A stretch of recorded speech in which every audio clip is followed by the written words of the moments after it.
Hey, topping your life's math and history, and we are going to take a look at the directions with quadratics. So recently, we've been doing a lot of quadratics in the past few videos for the algebra unit.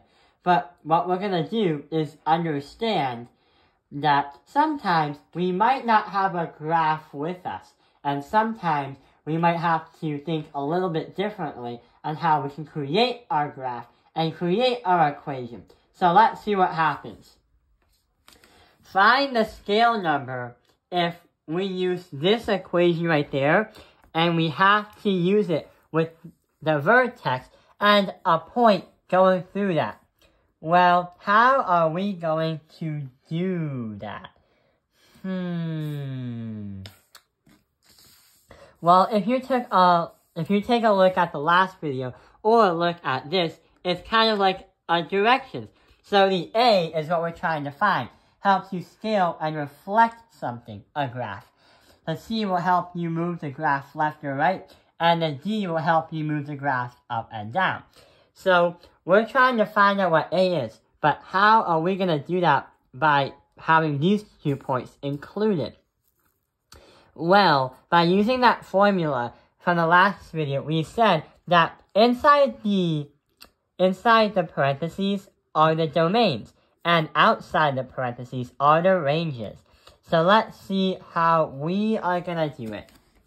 We are going to write y equals our A is going to be x minus that by our 1 squared plus 3.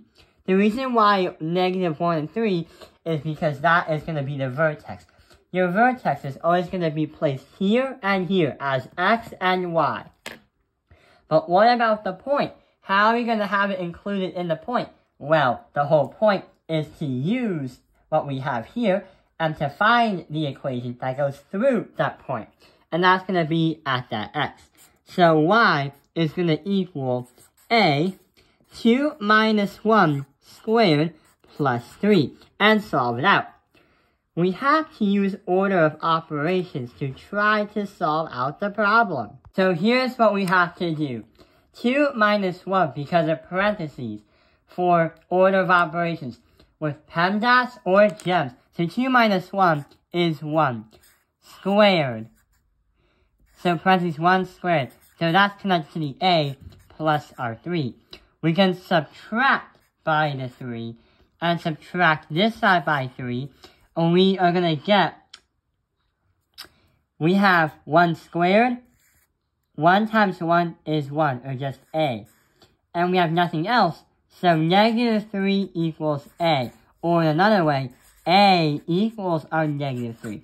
So in order to solve it out, we set up the equation, we put our point in, and we solve A algebraically to get A alone.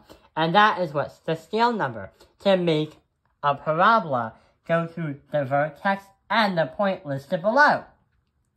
So that is the much harder way to understand how to do directions with quadratics, but sometimes they can be very, very direct. And I mean very, very direct. The graph was shifted to the right 3 units and downwards 2 units. So in order to find that, we can easily use this piece of paper right here. So nothing is being scaled or reflected, but we are having some left or right movements and up and down movements. So here's what's going to happen. The graph was shifted right 3 units. So we are going to have the x is going to be subtracted that by the c, which is 3. That's because we have a positive and a negative, and when you combine them, you get a negative. And we're going to have them in parentheses, but it's going to be moved downwards by 2 units, and that's going to be our letter D right over here. Helps you move up or down. So we're going to subtract this side by 2, and we're done. Our function of x is going to equal this squared minus 2. So that is going to be the much more direct way to do it, but with words. So that is how you understand with directions with quadratics. I hope this video has helped you understand directions with quadratics. Thank you for watching Top Opinion Lines Math Industry. Like and subscribe.